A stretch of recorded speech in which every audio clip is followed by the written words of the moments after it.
Good evening. My name is Sandra Craig, and I represent the Etiquette Foundation of Illinois.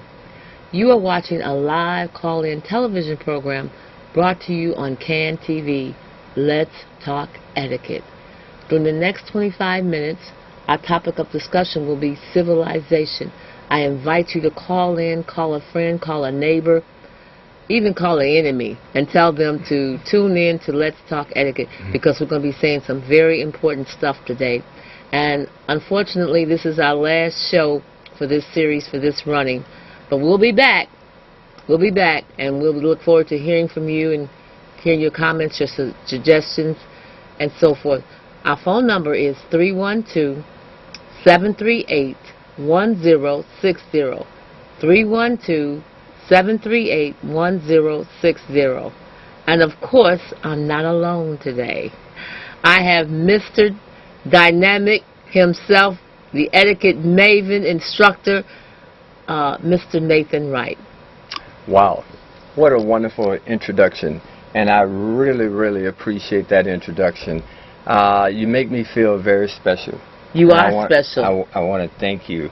And it is our last show. That's so unfortunate, because we would prefer to continue going forward and delivering the great subjects that we talk about. Yes. And sharing this knowledge with our viewing audience. It's such an important subject. It's profound, this subject. And we just want our audience to connect with what we are trying to deliver. Yes. And I think they are. I think they have. And we really appreciate them viewing our show, because it is an odd time in the evening to come on, but they're here. They're not looking at regular commercial TV. They're watching us, and we do appreciate that. Yes, and we have some very, very faithful and loyal callers and listeners, and we ask that you do call in today, because this is our last series. We want to say hi and goodbye till we return, okay? Yes. Now, Mr. Wright, we're talking about civilized behavior. Can you tell me what civilized behavior means, Mr. Wright? Well, it's not that complicated of a subject. Civilized meaning that you are adhering to a set of rules of conduct, and that determines whether or not you're civilized. So long as you are adhering to this a set of rules of conduct, but at the very beginning you have to be educated. Yes. And these rules, it's like learning to drive an automobile. You have to be educated on how to operate a motor vehicle. That's true. It's the same thing with why we have schools. You have to be educated on how to read or how to compute mathematics. You have to be educated on how to be civilized. And it's no different than any of these other disciplines. In fact, it's the foundation of all educational disciplines. Yes. And it's just so easy for us to be uncivilized as it is to be civilized. And if you follow those rules of conduct that this society, this culture has established for our collective behavior, and you teach this in schools each and every day, and it's such a wonderful thing for our young people to learn how to be civilized. And etiquette is the foundation of those rules. Right. Can you tell us some of the rules and the benefits of having civilized behavior, Mr. Wright? Well, there are rules of conduct in public. There's always the opportunity to show consideration to another person. And it could be simply walking down the sidewalk, and you take note of this person coming directly towards you. You may step aside to allow that person to pass and smile and give them a greeting of some sort. And that's demonstrating that you are civilized, because you have given this person consideration. Yes, yes. Consideration for their humanity. And that's something that you do because you are civilized. You have a set of rules of conduct that you are acting out in public. And so there are hundreds of examples of how to be civilized. It is. And it shows that someone has taught you. You're educated. You're educated in the social skills. Yes, you are. And we all need them for everyday life. Absolutely, we do. And we need to have them so we can teach our children. Yes. I believe we have a caller. Caller, you on the air. Yeah, good evening, y'all. This is James. You know what? I think the media's playing games. Because, okay, they talk about they're going to change, right? Right. Okay, they haven't changed. Look what Donald Trump doing. And look what he said. And I think Obama's speech was a time of waste. Yeah, and then, you know, because they jumping on the Puerto Rican now. And then they ain't going to never change. Well, in relationship to people changing. Etiquette. Yeah. Yeah, well, they're not adhering to those rules of conduct that we just referred to. You can be very uncivilized. It's not that difficult to be uncivilized. In fact, you can be barbaric, and it's not that difficult to be that way either. But it's because this discipline has not been taught, James, in the schools. Because had it been taught, you would not have the kinds of discourse that you see on TV and in public every day. And so it's unfortunate that we still have this as part of who we are in 2015. And we've had literally hundreds of years to master this discipline. And it's not like it's hidden or it's in some secret place. It's right here before you. But it's about understanding being civilized, meaning that you have a high degree of respect for your own self, for who you are. Yes. And once you have that respect for yourself, then it's really very easy to respect others. And so you demonstrate that you are civilized by how you relate to other people. And so it's like, 1, 2, 3. It's not complicated at all. No, it's not. No, it's not, Mr. No. Wright. Yes. And yes. The benefits and the importance of training your child in the proper way are endless, are priceless, because that will prevent them from disrespecting someone and probably, because our children do associate with other people, stop him from doing something out of order because of what you've trained them. Yes. So the training is very important. Absolutely. But when you talk about training, Sandra, you really should be thinking of it in terms of time, minutes in the day, hours in the day, because your child is exposed to so much antisocial behavior, antisocial conduct. So if your child is exposed to this antisocial conduct in class, in school, in front of your house, whenever he has an encounter with another child, there's a great possibility that your child is being exposed to antisocial conduct. Mm-hmm. And so you as a parent really would have to put in the work. And I'll say it that simple. It's work, teaching, training your child. It's no different than the hour they spend learning math or doing homework. You need to put an hour or two into training them how to be civilized, and what are the rules of being civilized, what are the rules of etiquette. And that's something you have to work at as a parent. You can't take it cavalier. You can't just assume that they're going to learn these things when they're being taught all the other things that they're being taught each and every day. And so we need to add that part to it. You need to put in 2 hours a day teaching your child etiquette. Yes, because you know what, Mr. Wright? If we don't, then we do them a disservice, because you know what, when our children go to school, they go to school with other children, and we don't know what these children are being taught or told. No. And they have an influence with our children, because they're in the school with them, they're in the room with them, they eat lunch with them.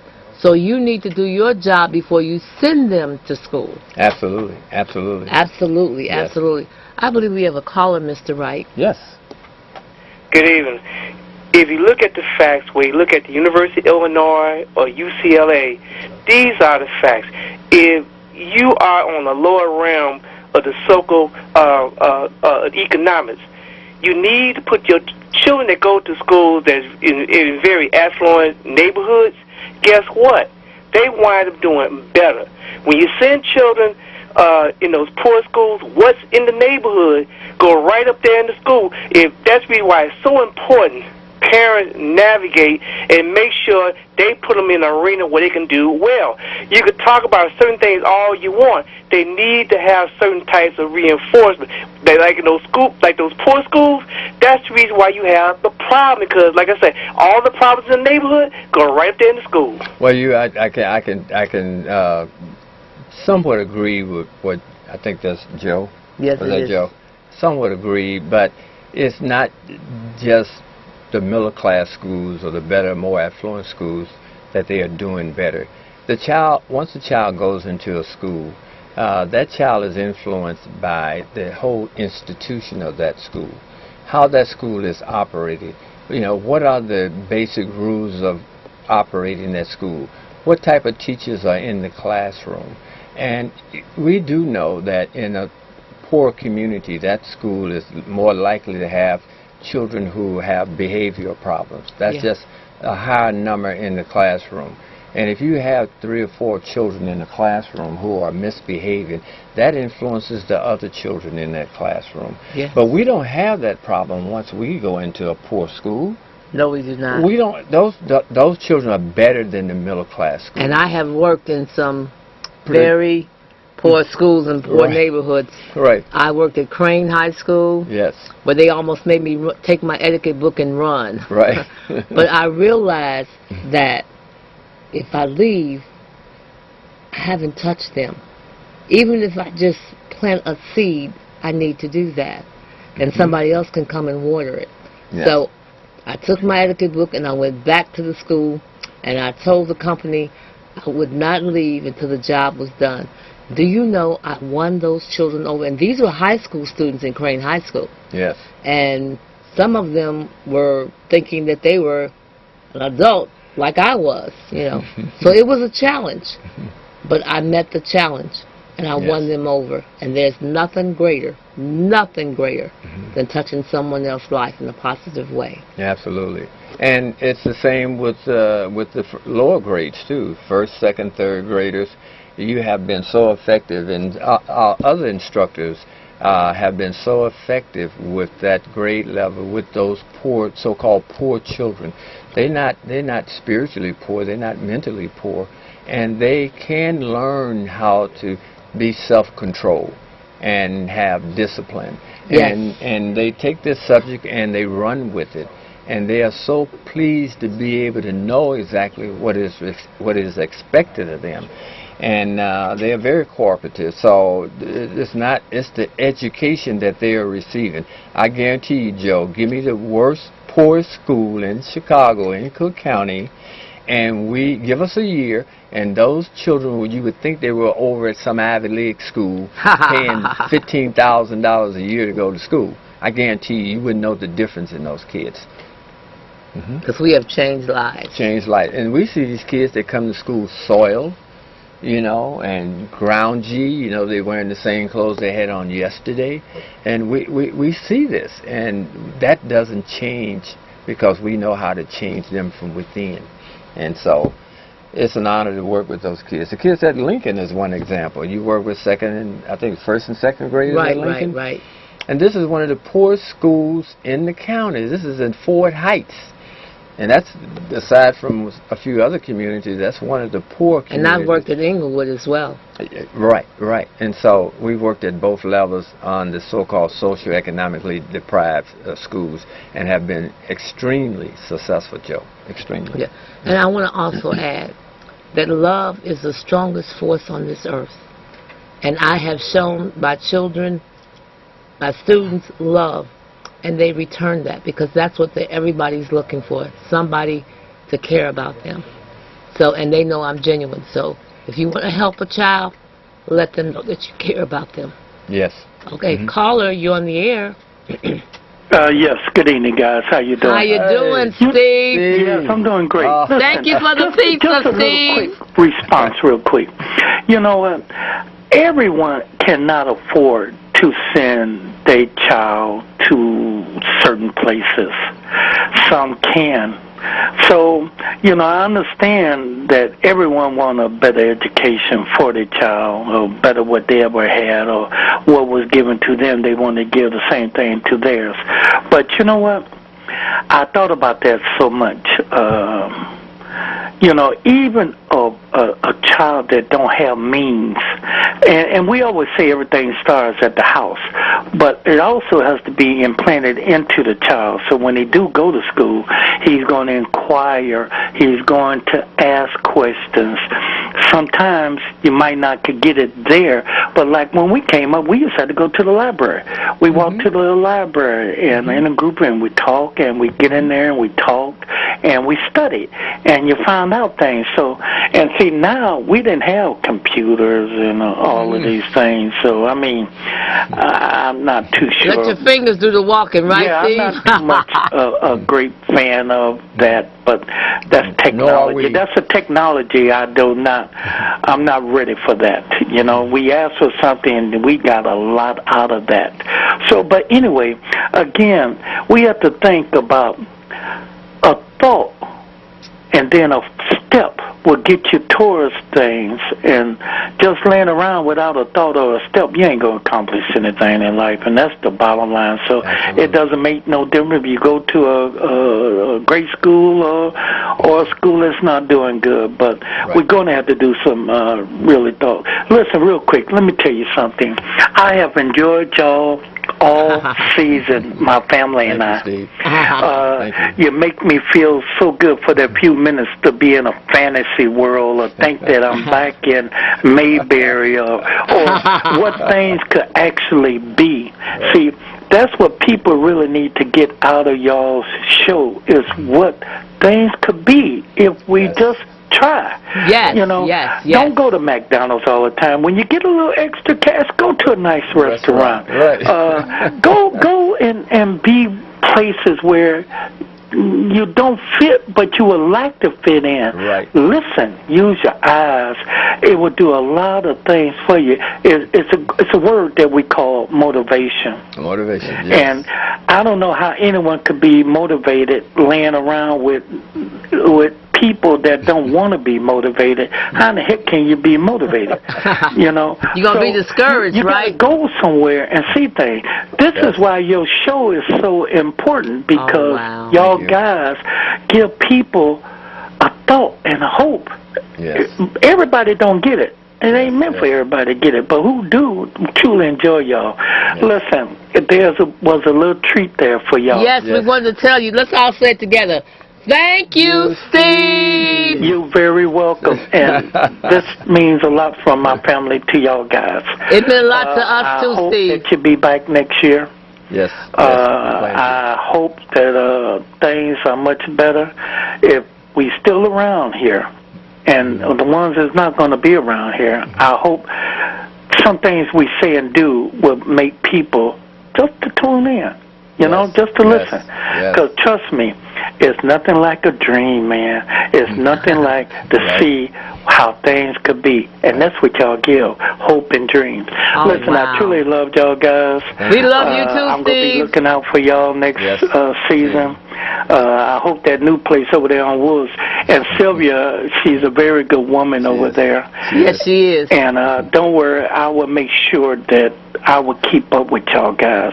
So don't be surprised one day you're at work and you get a little something or a message. And I promise you it would be from me. I will let you know. I want y'all guys to have a great day, a safe day, a wonderful holiday.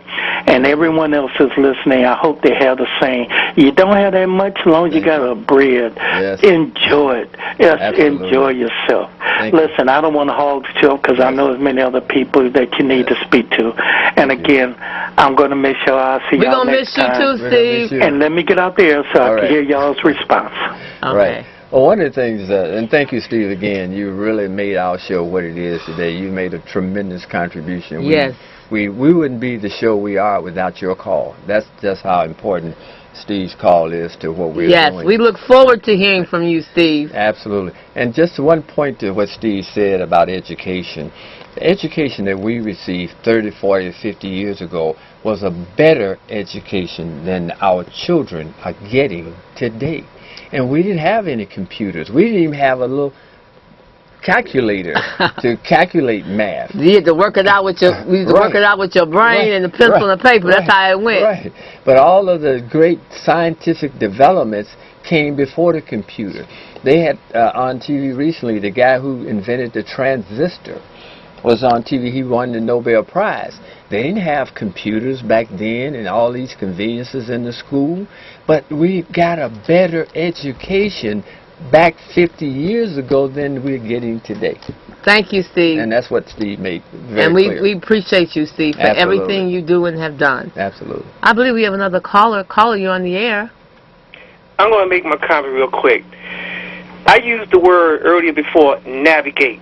A parent had to navigate. Now, I have gotten children in such schools as St. Ignatius, Latin, and Chicago Lab.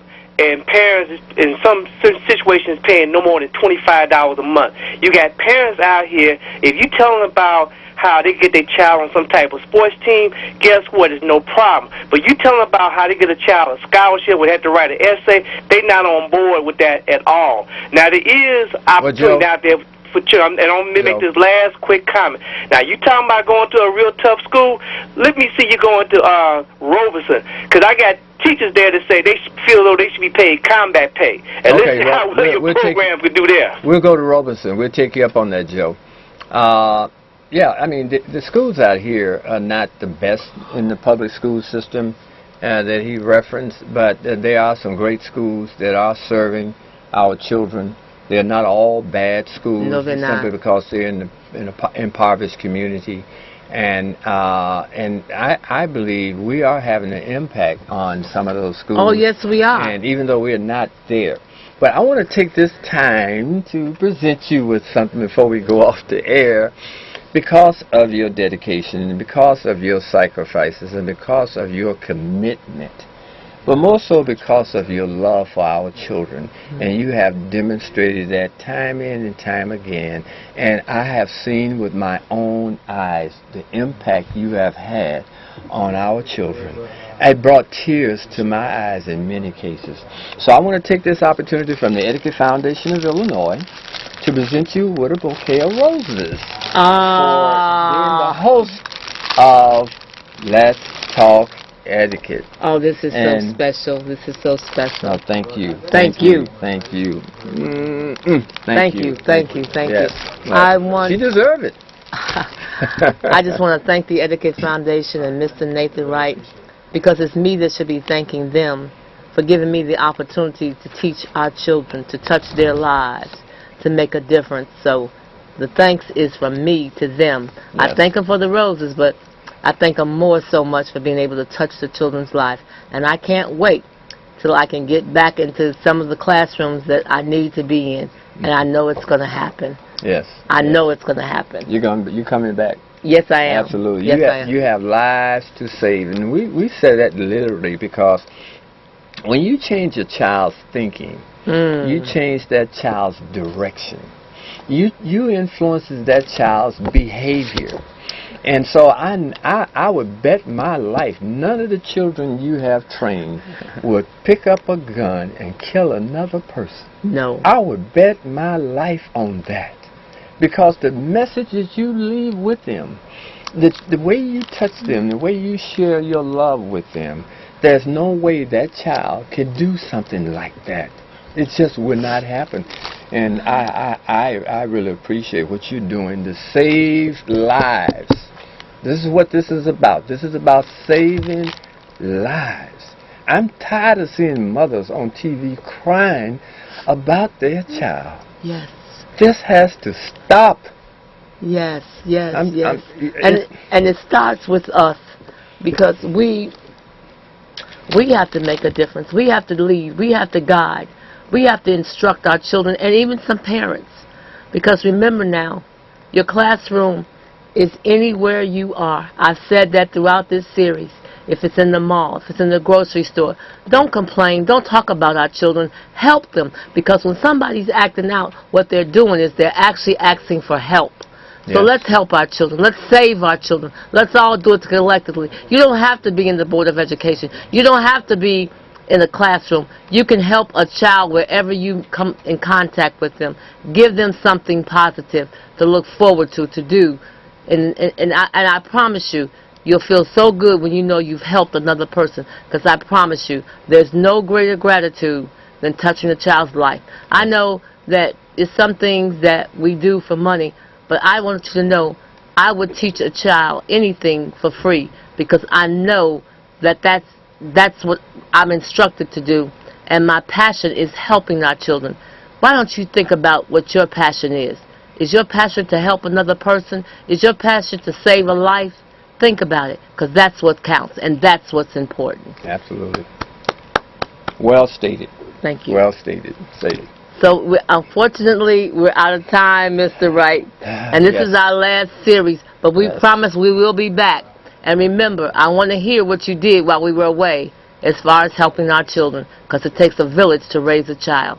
God bless you. Have a wonderful night and a great week. Goodbye. Bye-bye.